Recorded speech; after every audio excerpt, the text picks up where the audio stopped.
कर्मण्येवाधिकारस्ते मा फलेषु कदाचन माँ कर्मफल हेतुर्भुर्माते संगोस्त्व कर्मणि। Bhagavad Gita chapter 2 verse 47। ये भगवद गीता का सबसे प्रसिद्ध श्लोकों में से एक है।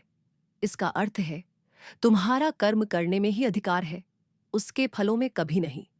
अर्थात तुम्हें केवल अपने कर्तव्य का पालन करने का अधिकार है, न कि उसके परिणाम पर अधिकार जताने का। तुम कर्मों के फल की इच्छा से कभी कर्म मत करो।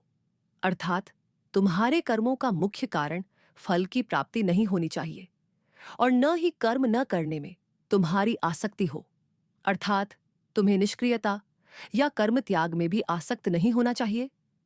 भावार्थ, यह श्लोक कर्म योग का मूल सिद्धांत बताता है। भगवान कृष्ण अर्जुन से कहते हैं कि मनुष्य को अपने कर्तव्यों का पालन पूरी निष्ठा और ईमानदारी से करना चाहिए, लेकिन उसे उन कर्मों के परिणामों या फलों से आसक्त नहीं होना चाहिए।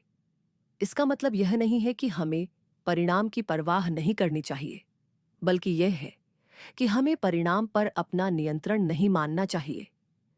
हमारा ध्यान केवल सही कर्म करने पर होना चाहिए, फल तो अपने आप ही प्राप्त होंगे। यह हमें अनासक्ति भाव से कर्म करने और कर्म के बंधन से मुक्त होने का मार्ग दिखाता है। कर्मों के फल की इच्छा से कभी कर्म मत करो। अर्थात तुम्हारे कर्मों का मुख्य कारण फल की प्राप्ति नहीं होनी चाहिए, और न ही कर्म न करने में तुम्हारी आसक्ति हो।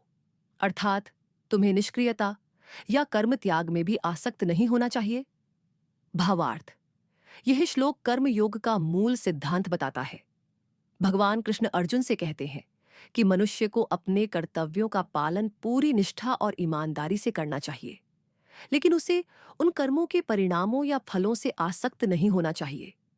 इसका मतलब यह नहीं है कि हमें परिणाम की परवाह नहीं करनी चाहिए, बल्कि यह है कि हमें परिणाम पर अपना नियंत्रण नहीं मानना चाहिए। हमारा ध्यान केवल सही कर्म करने पर होना चाहिए, फल तो अपने आप ही प्राप्त होंगे। यह हमें अनासक्ति भाव से कर्म करने और कर्म के बंधन से मुक्त होने का मार्ग दिखाता है।